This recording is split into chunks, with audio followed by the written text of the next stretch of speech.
कुठल्या जागी भजन होतं, कुठल्या जागेवर भजन करावं.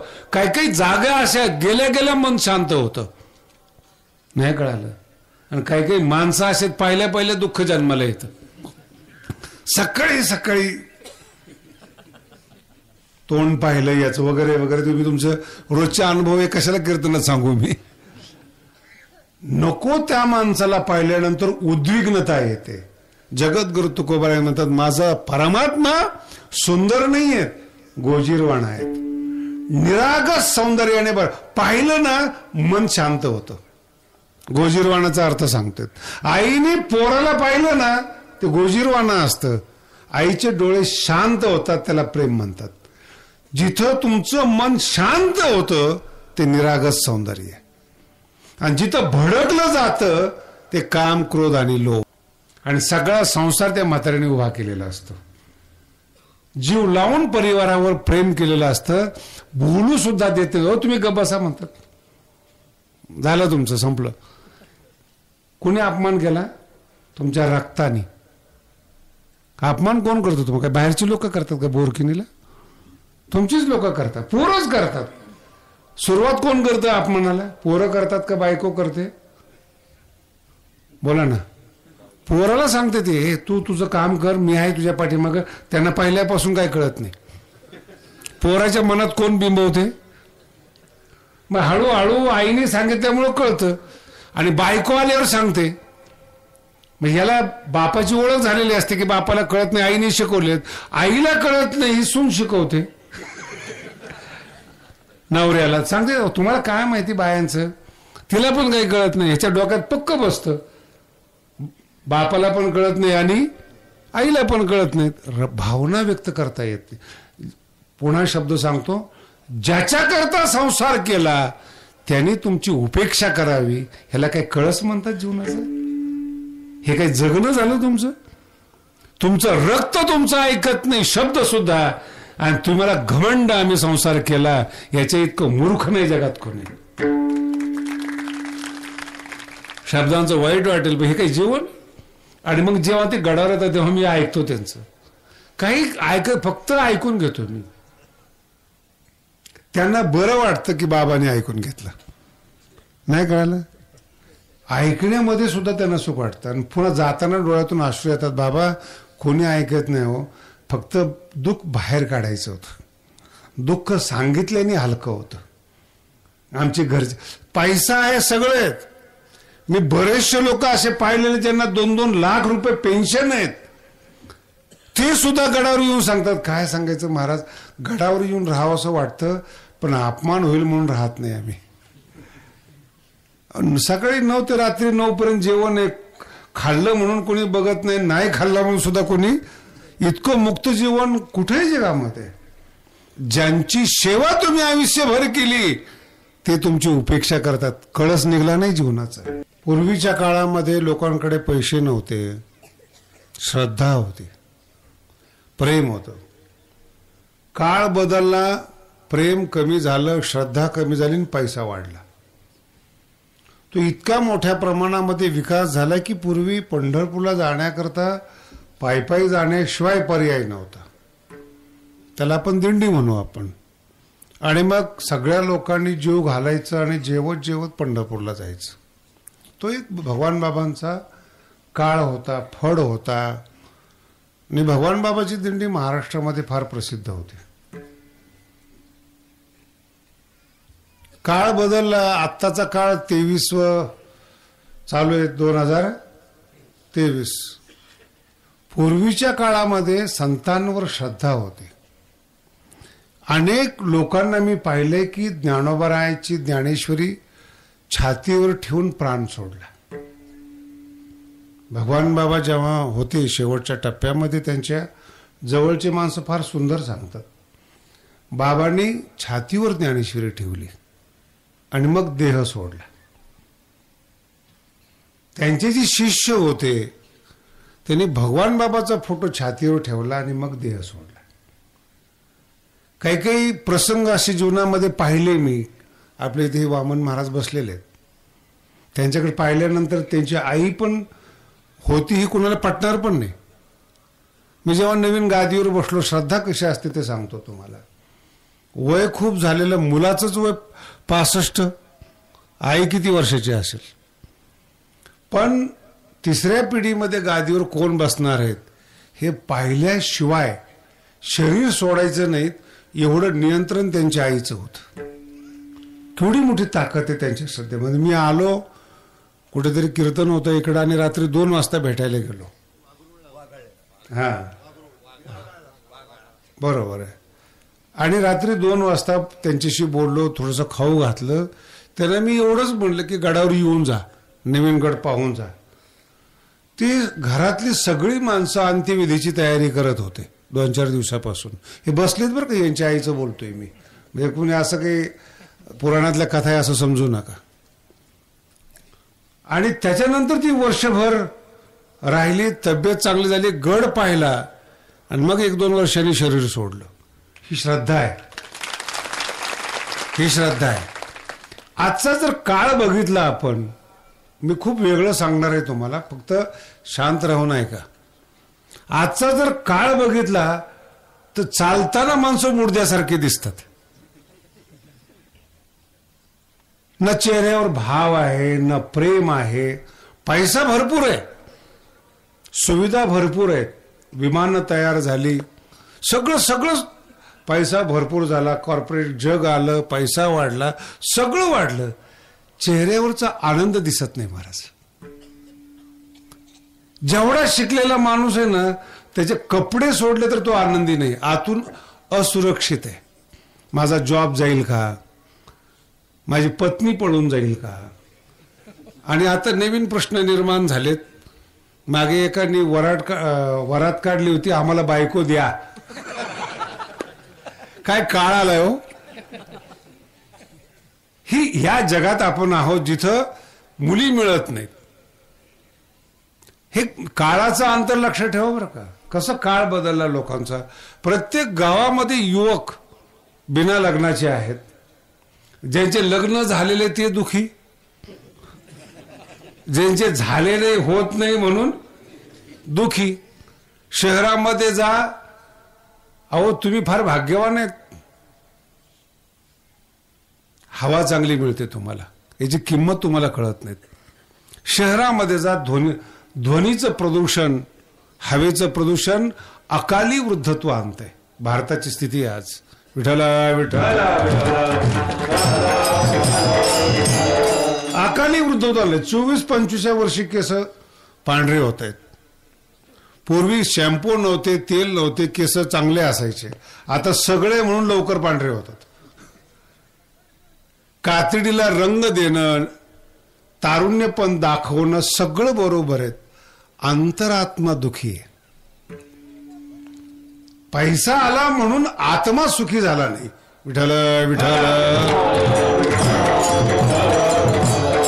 पूर्वीच्या काळामध्ये संताबरोबर हृदयाचं नातं होतं.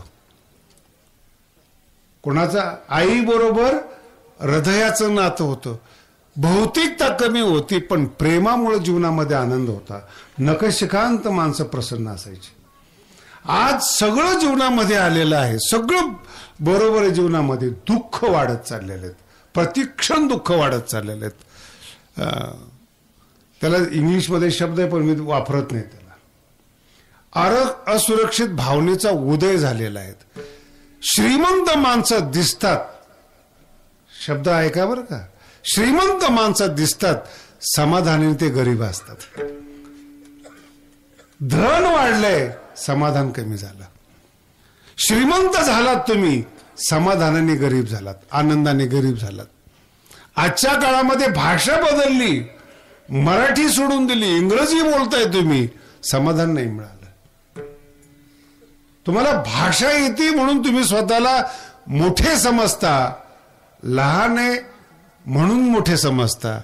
तुम्ही जर आतून मोठे असताना ते विनम्र झाले असता. तुम्ही ज्या ज्या झाडांना फळं येतात ना, मराठी किती कळते मला माहित नाही, ज्या ज्या झाडांना फळं कळतं ना, फळ न येणाऱ्या झाडाला काय म्हणतात?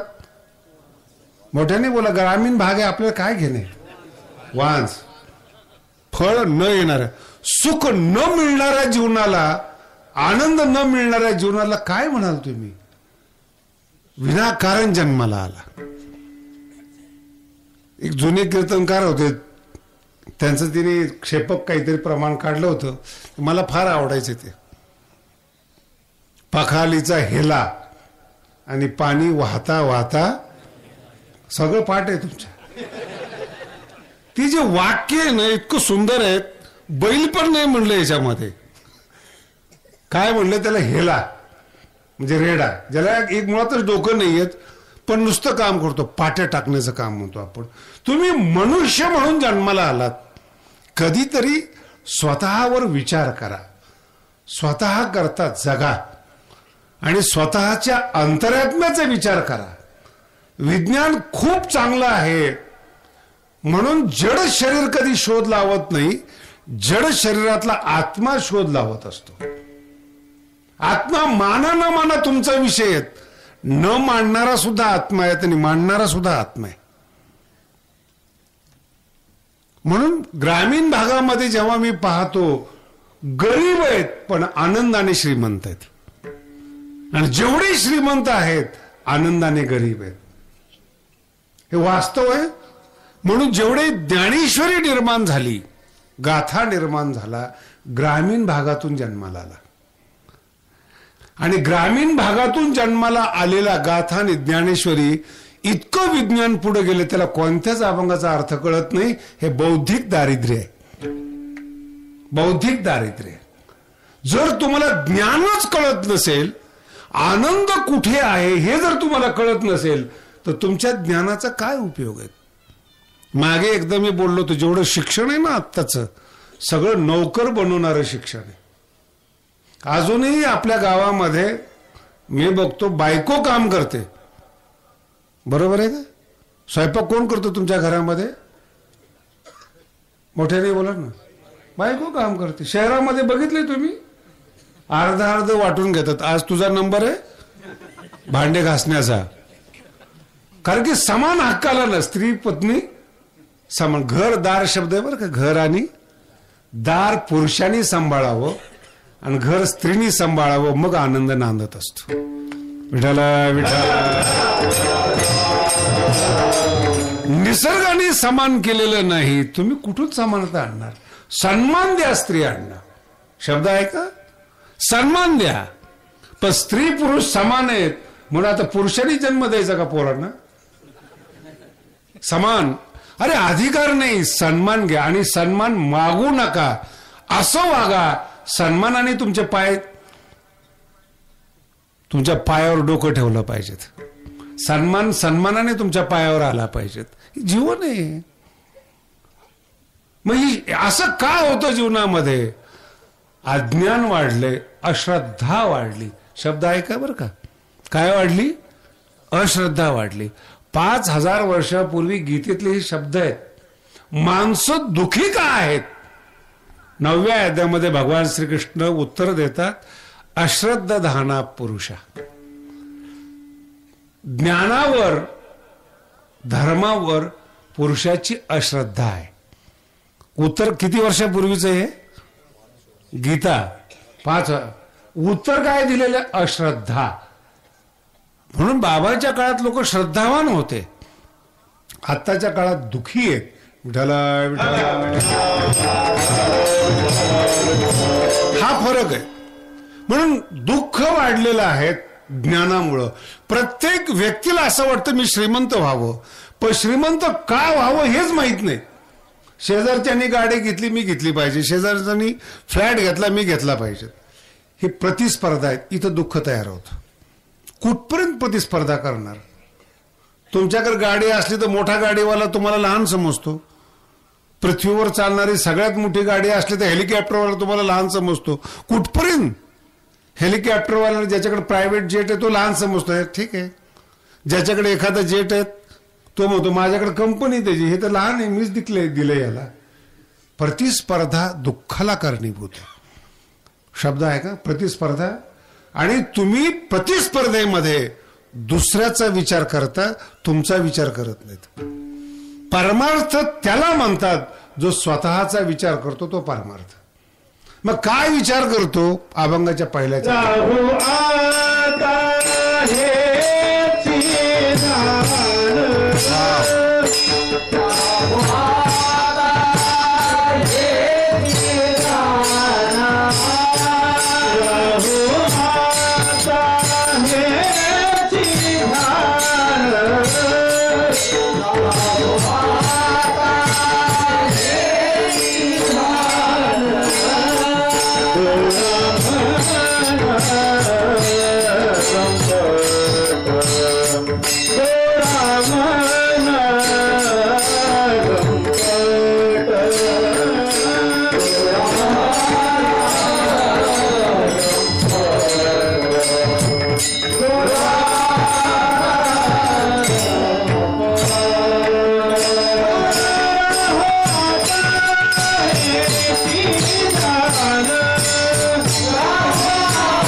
भजन सुरू झालं की हा अभंग रोज म्हटला जातो.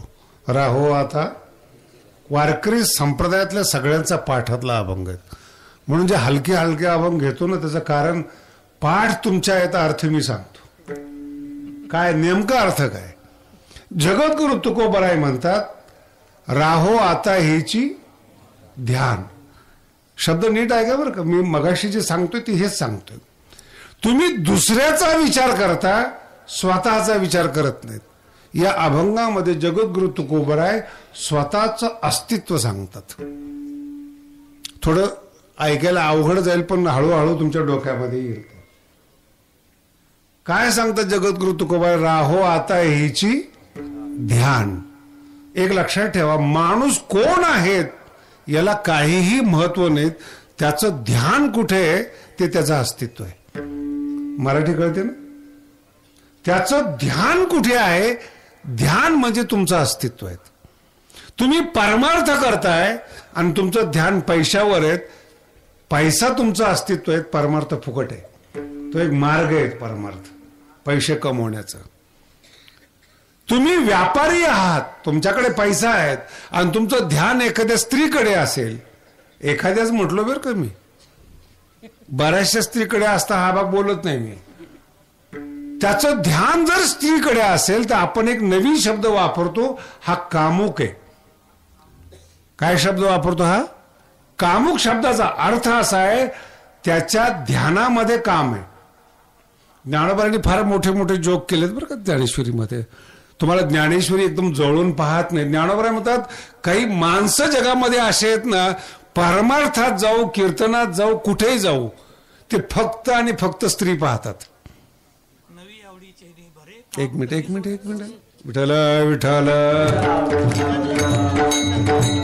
तुम्हाला ओव्या कळल्यावर शास्त्री कळल्यावर काय राहिलं आमचं. विठ्ठल विठ्ठल. ज्ञानोबराय म्हणतात कुरवंडी की जे अमृत आहे ऐसे सुख स्त्रिया परवते नाहीच म्हणून चित्ते निश्चय केला. ही जात आहे. हे सगळं कमवतात. पैसे कमवतात सगळं कमवतात. ज्ञानोबराय म्हणतात यांना अमृत द्या पिणार नाहीत ते. यांना फक्त स्त्री पाहिजेत.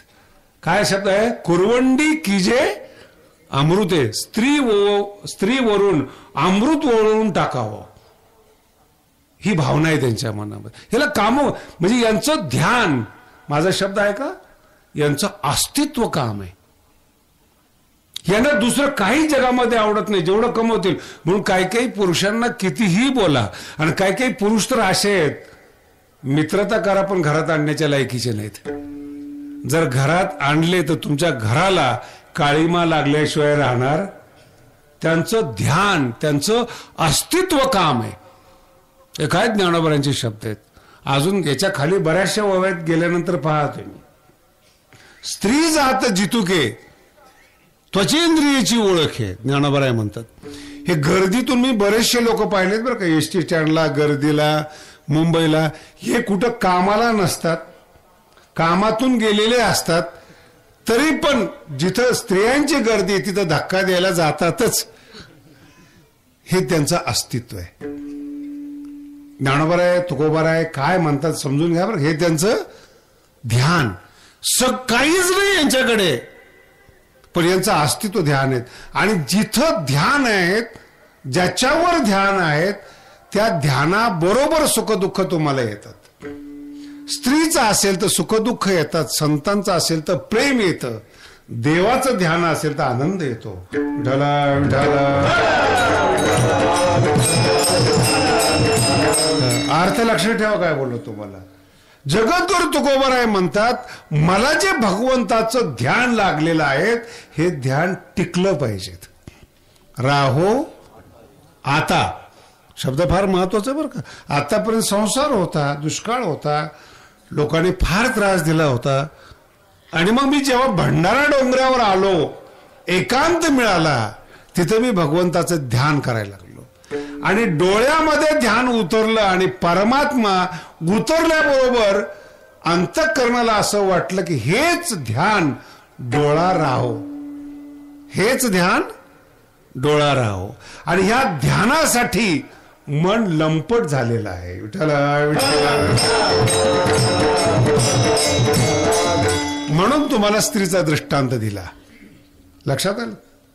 कामुक शब्द आपल्या ह्याच्यातला आहेत आणि ग्रामीण भागातला शब्द आहे लंपट. काय शब्द आहे ग्रामीण भाग? एखादा माणूस दिसला की हा काय, अरे लंपट आहे, तो चोर नाहीये. शब्द आहे का? चोर नाहीये, मूर्ख नाहीये, पण कोण आहे? लंपट. लंपट म्हणजे आसक्तिवान, स्त्रीच्या शरीरावर प्रेम करणारा, आसक्ती ठेवणारा. जगद्गुरु तुकोबाराय म्हणतात, माझं मन भगवंताच्या ध्यानावर लंपट झालेलं आहे. लांचावले मन लागली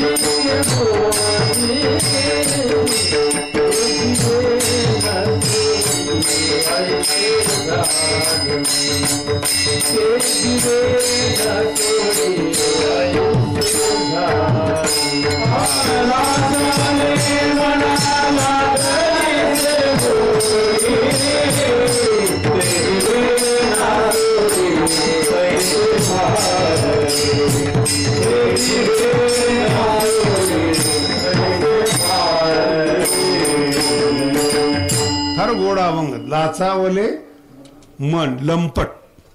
लंपट शब्दाचा अर्थ त्याच्याशिवाय ज्याला करमत नाही त्याला लंपट म्हणतात. जगद्गुरु तुकोबाराय म्हणतात, भगवंताशिवाय माझ्या मनाला करमत नाही. काय अभंग तुम्ही रोज पाठ आहे तुमचा. अर्थ कसा आहे पहा. डोळा हेच ध्यान राहो, आणि त्या ध्यानासाठी माझं मन लंपट झाले. ध्यान म्हणजे माणसाचं अस्तित्व. अजून विस्तारपूर्वक सांगतो. कळेल, ग्रामीण भाग आहे. दुर्योधन सत्तेवर होता, पण त्याचं ध्यान भावकीवर होतं, सत्तेवर नाही. हे अस्तित्व म्हणतात. दुःख कशामुळे आहेत? त्याच्याकडे सत्ता आहे, त्याच्याकडे पैसा आहे, पत्नी चांगली आहे, ते सगळं बरोबर आहे त्याचं. त्याचा बाप राजा आहे, नाही कळालं, काहीच करायची गरज नाही, पण याचं ध्यान नाही ना तिथे. ध्यान कुठे? पांडवाला सुख मिळू नये म्हणून जुगार खेळणं, वनवासात पाठवणं, त्याला गरीब ठेवणं, इथं ध्यान आहे. सुख मिळत नाही. तुम्ही तुमचं बघा. मी दुर्योधनाबद्दल नाही बोलत. बरेचसे लोक श्रीमंत आहेत, पण ध्यान भावकीवर आहेत. आत्ताच ग्रामपंचायतच्या निवडणुका झाल्यात. 2 भाऊ एकामेकाविरुद्ध उभे, याला म्हणतात ध्यान. आम्ही दोघंही पडू, पण त्याला निवडून देऊन द्यायचं नाही. ध्यान, अस्तित्व. जवळच्या विरोधामध्ये कधी कधी आता बिभीषणासारखा असतो एखादा, नाही कळालं. तुम्ही म्हणता महाराज बिभीषणाला बोलतो काय? आहेच ना, म्हणच आहेत. घर का भेदी, भेदी कळलं ना, घरातले रहस्य ज्याला माहिती आहे तो तो जर दुसऱ्याला मिळाला तर लंका पडून जाते. तुमचं घर लय किरकोळ आहे हो. विठाला विठाला हे ध्यान. तो सत्ताधारी आहे दुर्योधन, मोठा आहे, राजा आहेत, युवराज आहेत. त्याच्या पुढे जाऊन सांगतो भगवान श्रीकृष्ण त्याला सन्मान देतात युवराज असल्यामुळं. त्याचं ध्यान नाहीये. ध्यान त्याच्याकडे दुःख झालं पाहिजेत, गरीब राहिले पाहिजेत. तुमच्याकडे पैसा आहे, बागायती जमीन सगळं आहेत, तुमचं लक्ष तिकडं नाही की उत्पन्न किती आलेत. ते उत्पन्न याच्याकरता खर्च करायचं की समोरचा माणूस वैरी दुखी राहायला पाहिजेत. याच्यामुळे दुःख. तुम्ही का जन्माला आला हेच तुम्हाला बरेपर्यंत कळत नाहीत. बरेचसे लोक गडावर येतात, आल्यानंतर दुःख सांगत नाहीत, उलट सांगतात. त्याचा काटा काढा म्हणतात. जसं काही मला जादू टोला येतोय, काय म्हणतात ते, त्याचा काटा काढा, त्याला नीट करा. ही कुठली पद्धत आहे? तुम्ही तुमचं बघा ना. अर्थ कळतो का? तुम्ही स्वतः शिका, स्वतः मोठे व्हा, स्वतः ज्ञान मिळवा, हे पहा ना. त्याला मिळू नये म्हणून पाहू नका. विठाला विठाला. म्हणून हे दोन शब्द एकत्रित या अभंगात आलेले आहेत. मन देवाजवळ आहे, देवासाठी लंपट आहेत, आणि ध्यान पांडुरंगाचं आहेत. हे दोन. मन जे बाहेर जातं ते देवाकडे आहे, आणि ध्यान जे तुमचं अस्तित्व आहे त्याच्यामध्ये भगवंत राहतो. मला सांगा, देव जर ध्यानामध्ये आला आणि मन जर देवाजवळ गेलं तर जगात कोण दुःख देऊ शकतं? संपूर्ण गाव जगद्गुरु तुकोबाला त्रास देत असताना सुद्धा गाथा बुद्धीतून उमलला महाराज, अंतःकरणातून गाथा जन्माला आला. किती मोठी गोष्ट आहे. आणि ध्यान आणि मन जर एक झालं, जीवन बदलून जातं महाराज. पण टिकत नाही. म्हणून देवाला प्रार्थना आहे, ही मागणी बरं का, शेवटचा दिवस आहे तुमचा, म्हणून राहो. भगवंताला विनंती की देवा माझं ध्यान, आणि तुम्ही राहो, सतत राहो. काय करणार राहून तुमच्यामध्ये? दुसऱ्या चरणाचं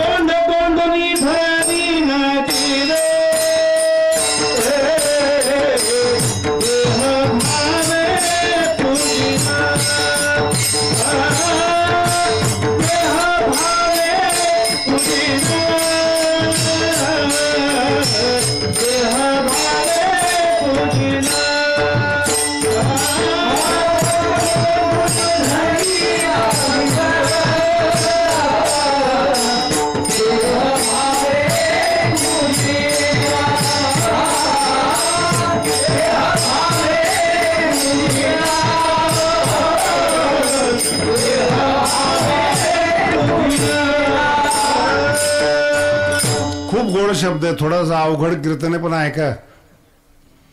जेवढे जमलेले आहेत ना इथं सगळे, यांचं भगवानगडावर मी स्वागत करतो. ही भगवानगडाची शाखा आहे, तुमचं गाव नाही आहे. जागा कुणाची? बोला ना. भगवानगडाची ना. मागच्या वर्षी शब्द दिला आणि मागच्या वर्षीच विकत घेतली. मग आता तुम्ही भगवानगडावर आलात हे विसरू नका.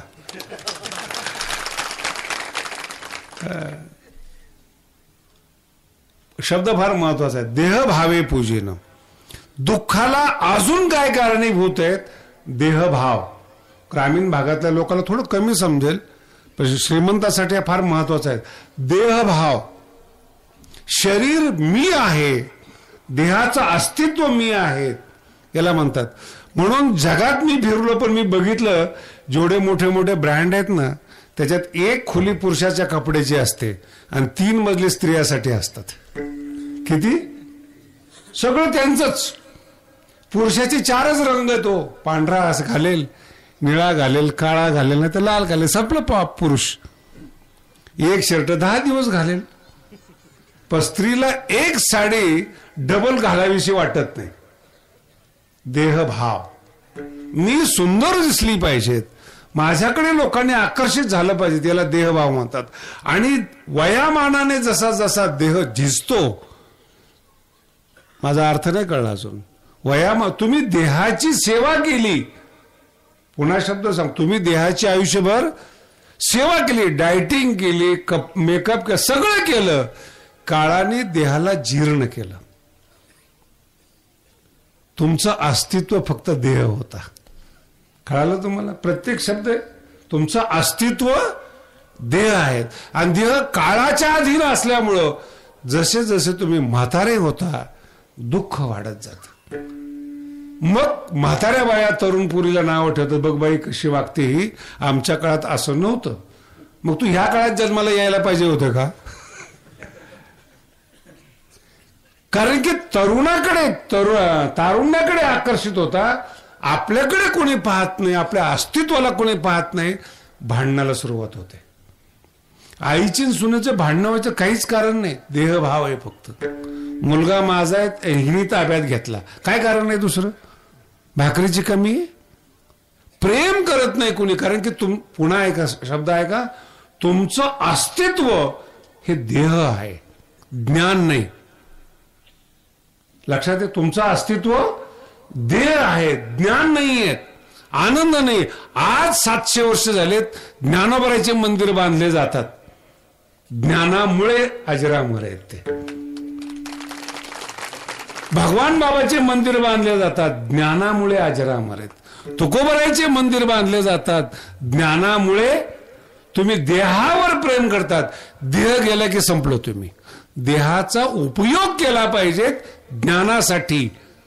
त्याच्या पुढे जाऊन सांगतो, शूरवीर होण्यासाठी, देशासाठी देहाचा उपयोग करा. लोक तुमची पूजा करतील. स्वतःसाठी देहाचा वापर केला, दुःखाशिवाय काहीच नाही. तुम्ही किती भारी कपडे घाला, समोरचा माणूस तुम्हाला नावच ठेवतो. कमी कपडे घाला तरी नाव ठेवतो, जास्त घाला तरी. देहाला नावं ठेवणारे अनेक लोक आहेत, संतांच्या कृपेतून मिळालेलं ज्ञान नावं ठेवत नाहीत. याचं सगळ्यात मोठं उदाहरण ज्ञानेश्वरी आहेत. ज्ञानोबराच्या जीवनावर लोकांच्या शंका आहेत, ज्ञानेश्वरीवर शंका नाहीये.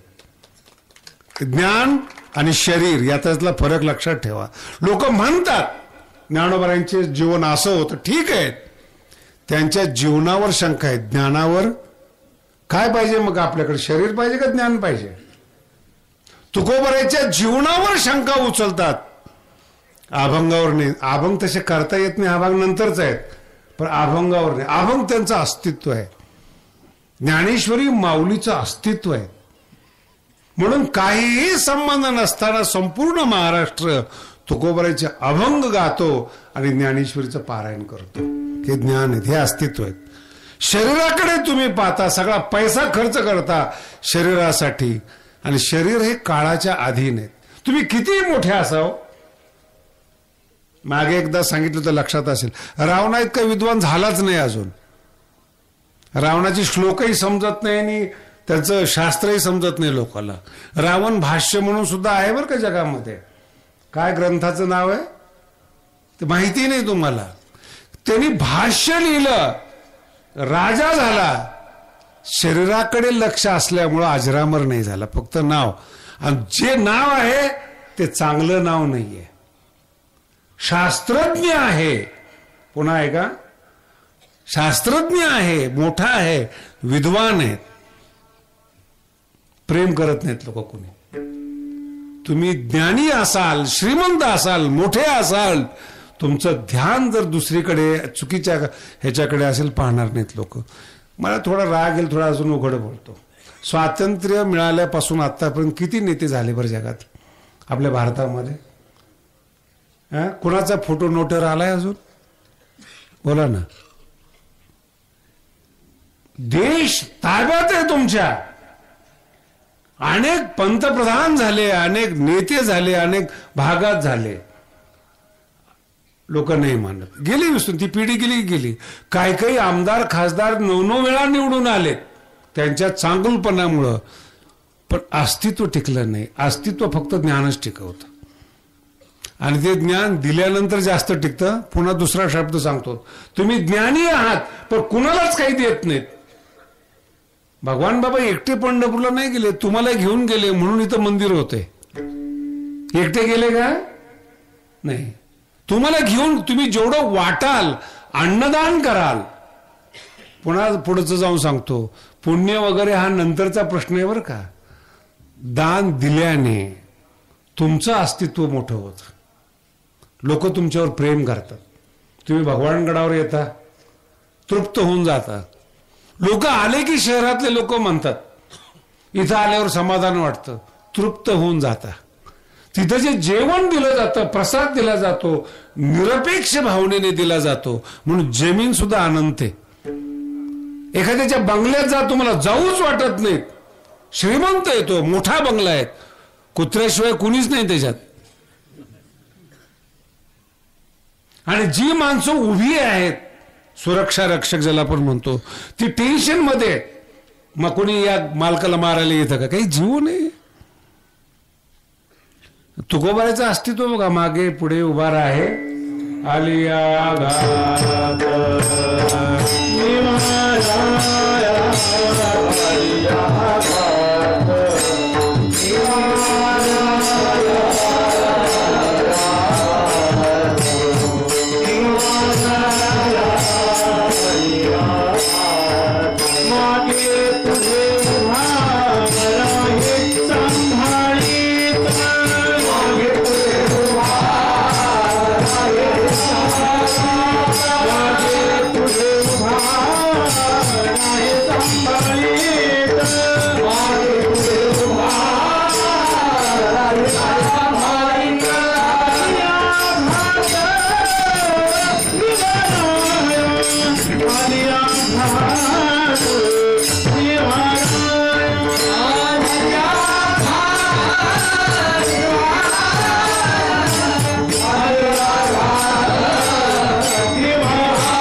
तुम्ही कोणी असा, देहभाव असेल तर तुम्हाला त्रास होणार.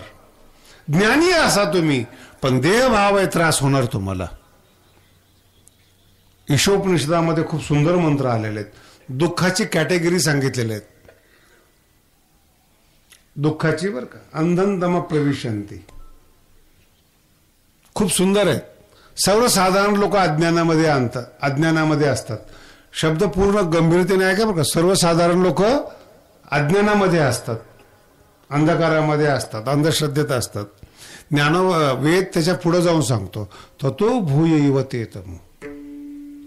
ज्ञानी लोक, शिकलेली लोक त्याच्यापेक्षा जास्त अंधकारात असतात. याचं कारण चुकीचा दुराग्रह केलेला असतो.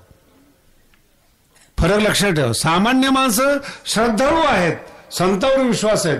ज्ञानी लोक कोणावरच विश्वास ठेवत नाही, स्वतःच्या शिवाय जास्त दुःखी असतात. म्हणून मी भूमिकेत सांगितलं तुम्हाला, दुःख वाढत चाललेलं आहे, देहभाव वाढलेला आहे. जगद्गुरु तुकोबराय म्हणतात, हा देहभाव याने मी भगवंताची पूजा करेल. देहभावे पूजीन. काय 2-3 शब्द या अभंगामध्ये अगदी मनात ठसून घ्या. ध्यान म्हणजे तुमचं अस्तित्व आहे. तुम्ही भजन करत असला तरी ध्यान चहावर गेलं नाही पाहिजे. जागर चालू आहे, ध्यान कुठे? कीर्तन चालू आहे, ध्यान कुठे? संपतंय कधी? हे ध्यान, हे तुमचं अस्तित्व आहे. मनाला गोडी लागली पाहिजे भगवंताची, मन लंपट. आणि तिसरा शब्द या अभंगातला आहे, देहभाव पूजीन. भगवंताला पान, फूल, हिरे, माणिक, मोती काही उपयोग नाही. बालाजीला जा तुम्ही, रत्नाने भरलेला देव आहे, लांबून बघायचा. श्रीमंत आहे ना, नाही कळालं. बालाजी कसे आहेत? श्रीमंत, हात लावून देत नाही. आमचा विठ्ठल पायावर डोकं ठेवा हो, काही म्हणत नाही, काही नाहीच तिथं. देह भावे, पान, फूल, तुळशी सोडून विठ्ठलाकडे हात. जगातला एकच देव आहे ज्याला तुमचा स्पर्श होतो.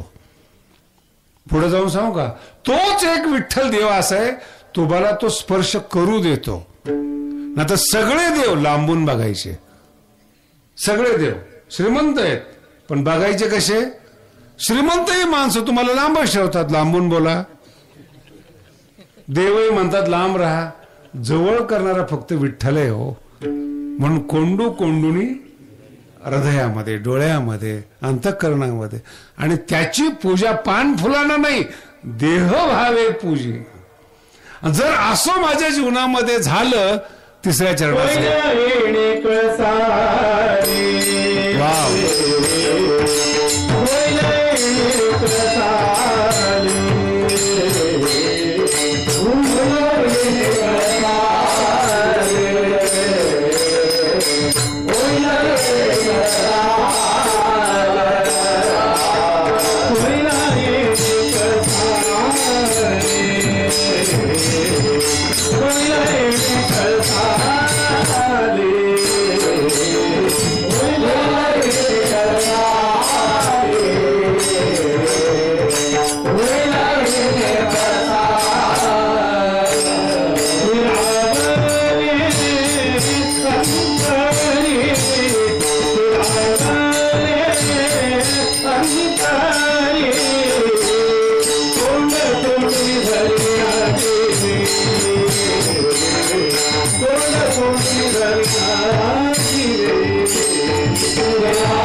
नामचरण खूप सुंदर आहे बरं का. होईल येणे कळसा आले स्थिरा, खूप सुंदर आहेत. जेवढे माझ्या समोर वृद्ध अवस्थेतले बसलेले लोक आहेत ना, ते रोज हाच शब्द वापरतात. मुलगा कामाला लागला, मुलाला मुलगा झाला, कळस निघाला. काय म्हणतात ते? जीवनाचा आता कधीही मरायला मोकळे. जे म्हातारे त्यांच्याबद्दल बोलतोय बरं का, आणि जे तृप्त आहे त्यांच्याबद्दल बोलतोय. नाही तर काही काही म्हातारे शेवटपर्यंत दुकानावर उठत नाहीत, चारही हातात देत नाहीत आणि शेतही देत नाहीत, आणि त्यांची मुलं म्हणतात म्हातारं कधी मरते काय माहिती. हे ज्ञानेश्वरीत लिहिलेलं आहे बरं का. नवसी होती इतरे निधनी माझ्या, नवस करतात की हा मरावा म्हणून. काय आपलं जीवन असावं इतकं वाईट, लोभ किती असावं, याला काही मर्यादा आहे का नाही काही. जगद्गुरु तुकोबाराय म्हणतात, जर भगवंताचं स्वरूप अंतःकरणात जर स्थिरावलं, येणे कळसा येणे होईल. माझं जीवन कळसाला आलं. कळस कळला ना, कळस माहिती का. सगळं काम संपल्यानंतर शेवटी जो बसवतात त्याला काय म्हणतात, त्याच्यानंतर काम नाही. ज्ञानेश्वरीमध्ये खूप सुंदर कळसाचं वर्णन आलेलं आहे. अजून जास्त कठीण जाईल तुम्हाला ऐकायला. 18व्या अध्यायाला कळस अध्याय असं म्हणतात. ज्ञानोबांचे शब्द आहेत कळस अध्याय. आणि कळसा परवते काही, ज्ञानोबांचे शब्द खूप, काहीच काम शिल्लक राहत नाहीत. आणि दुसरी गोष्ट अशी आहे, कळस बसल्यानंतर त्या मंदिरातल्या उणीवा पण समजतात आणि वैशिष्ट्य पण समजतात. लक्षात येते दोन्ही. कळस बसल्यानंतर मंदिराचं जो प्रपोर्शन आहे ते चुकलं का बरोबर दोन्ही कळतं. ज्याच्या जीवनात कळस बसलेला आहे त्याचं जीवन चांगलं आहे का वाईट आहे हे पण कळतं. जगद्गुरु तुकोबाराय म्हणतात, माझ्या डोळ्यामध्ये भगवंताचं अस्तित्व आलं, देव माझ्या हृदयामध्ये स्थिरावला, याने काय झालं, येणे कळसा येणे होईल. असं जर माझ्या जीवनामध्ये घडलं तर माझं जीवन कळसाला आलं. हे शब्द खूप गंभीर आहे बरं का. ह्या शब्दासाठी मी तुम्हाला आतापर्यंत भूमिका सांगितली. तुम्ही जे जीवन जगताना कुठंतरी असं ठरवा. इंग्रजीमध्ये त्याला टार्गेट म्हणतात, लक्ष म्हणतात मराठीमध्ये. तुम्ही जीवन जगताना काहीतरी ठरवा की मला हे करायचंय, इथपर्यंत मला जायचंय, आणि ते लक्ष गाठलं ना त्याला म्हणतात कळस गाठला. फालतू जीवन जगू नका अंधारामध्ये चालल्यासारखं. हे जीवन चुकीचं आहे. मला इतकं शिकायचंय आणि हेच करायचंय, ती माणसं जगात सक्सेस होतात. म्हणून जेव्हा तुम्ही इतिहास वाचता ना की पेट्रोल भरत होते, त्यांनी कंपनी काढली, आमकं करत होते, हे सगळं चुकीचं आहे. त्यांचं ध्यान मोठं होण्यावर आहे.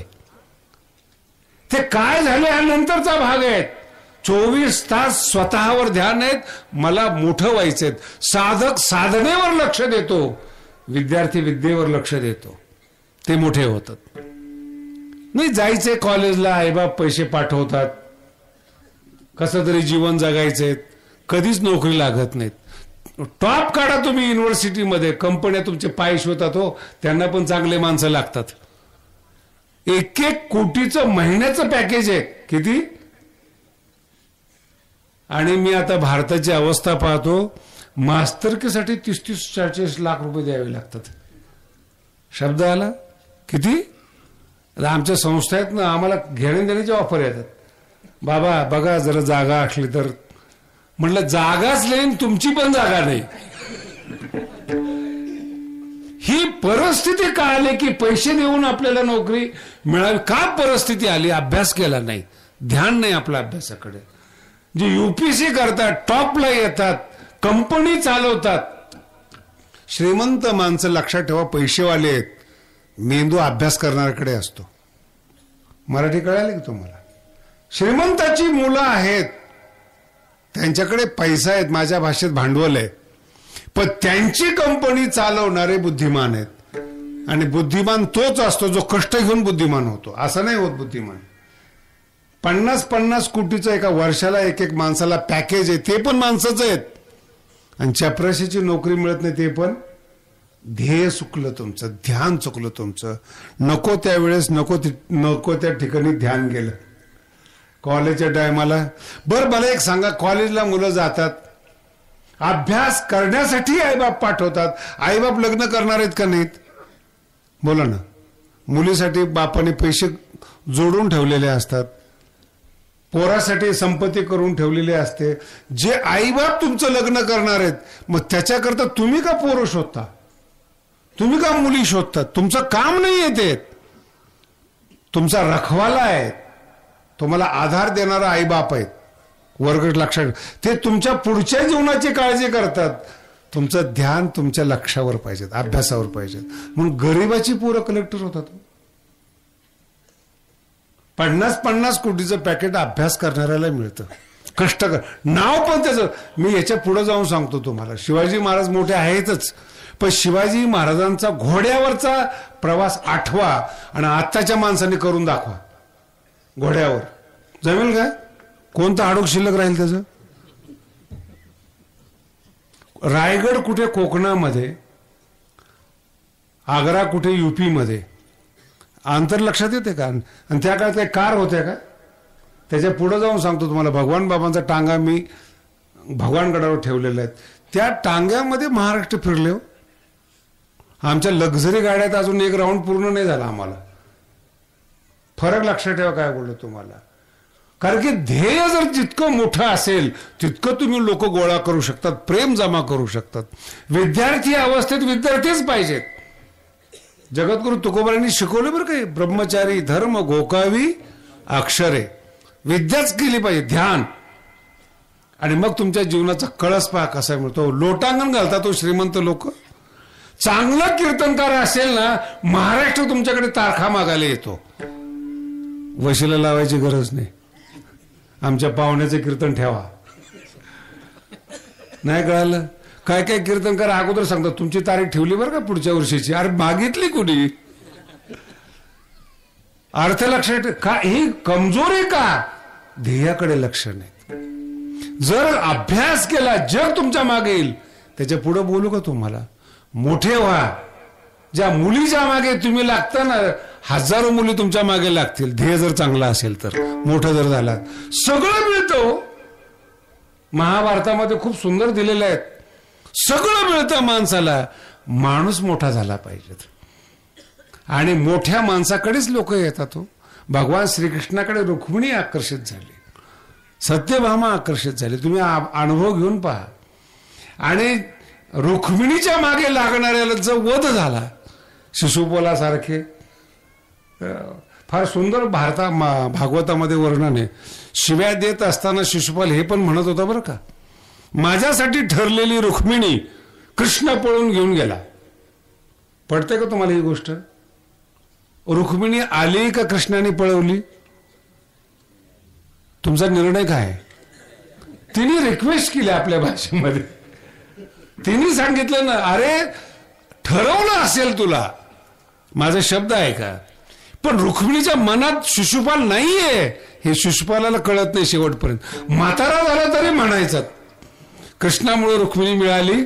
हे काही जीवन आहे का हो? होईल येणे कळसा, मरेपर्यंत खंतच. तिच्या बरोबर लग्न करायचं होतं पण जमलं नाही. अरे काय होईल येणे कळसा. तुम्ही मोठे व्हा. तुमच्या मनात नसेल ते परमात्मा पुरवतो. विठ्ठला म्हणून आपण जन्माला आलो आहोत, आपला कळस निघायला पाहिजे. तुकोबाराय काय शिकवतात बघा, आपल्या जीवनाचा कळस निघायला पाहिजेत. लोकांनी कळसाकडे पाहून आपला अंदाज घेतला पाहिजे, शब्दाकडे पाहून माणूस कळायला पाहिजेत. जगद्गुरु तुकोबाराय ते म्हणतात, होईल येणे कळसा आले. हे जर घडलं, भगवंताच्या स्वरूपावर माझं ध्यान स्थिर झालं, माझं जीवन, जगद्गुरु तुकोबाराय म्हणतात, कळसाला आलं. कळस आला म्हणजे पुन्हा सांगतो, जीवन परिपूर्ण झालं. आणि जिथं पूर्णता आहे तिथं आनंद आहे.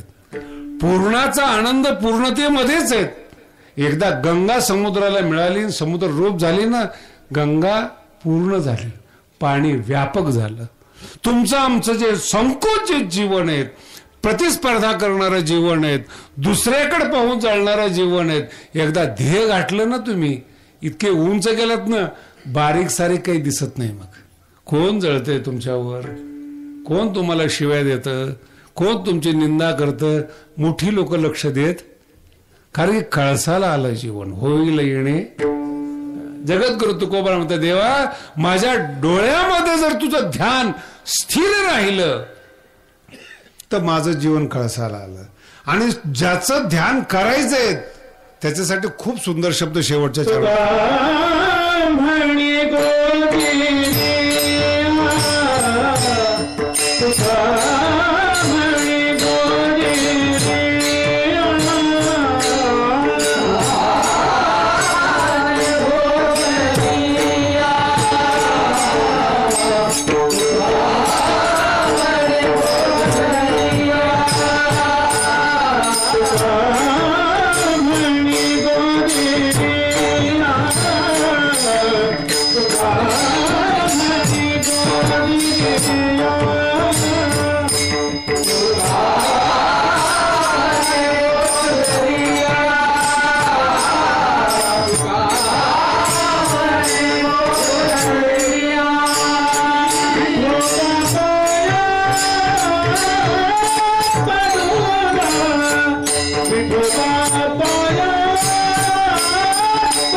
अभंगातला सगळ्यात सुंदर शब्द आहे बरं का शेवटचं. तुकोबाराय देवाला काय म्हणतात माहिती का? तुका म्हणे गोजरिया. तुम्हाला अजून शब्द कळत नाहीत. स्त्री गोजीरवाणी असते का सुंदर असते? बोला ना. पोरग गोजीरवाणं असतं का सुंदर असतं? नाही, कधी विचारच केला नाही ना आपण. निरागस सौंदर्याला गोजीरवाणं म्हणतात.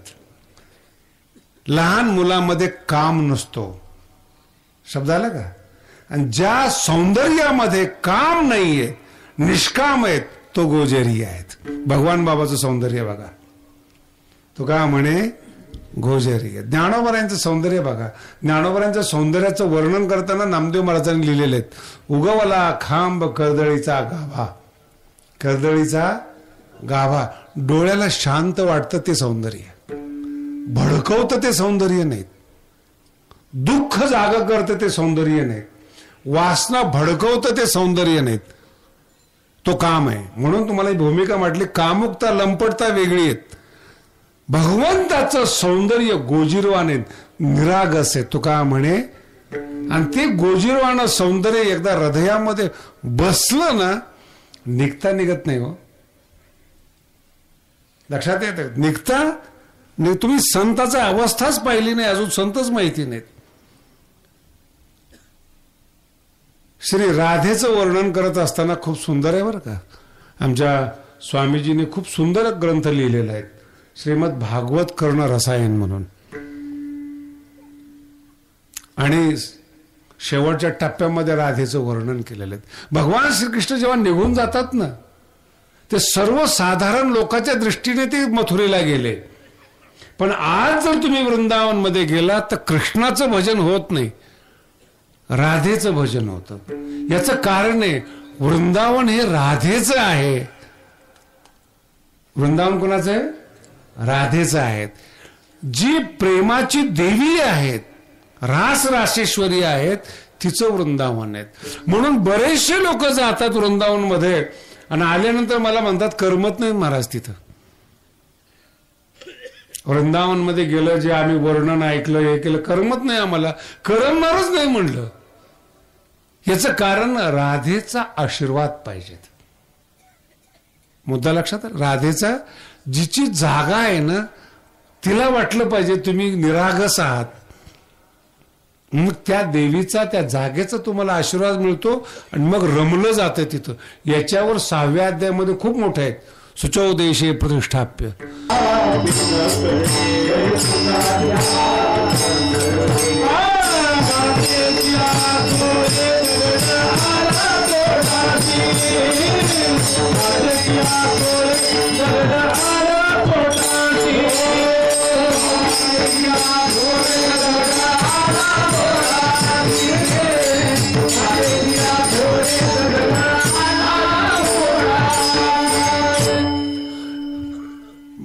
भगवानगडावर ना खूप म्हातारी म्हातारी माणसं येतात.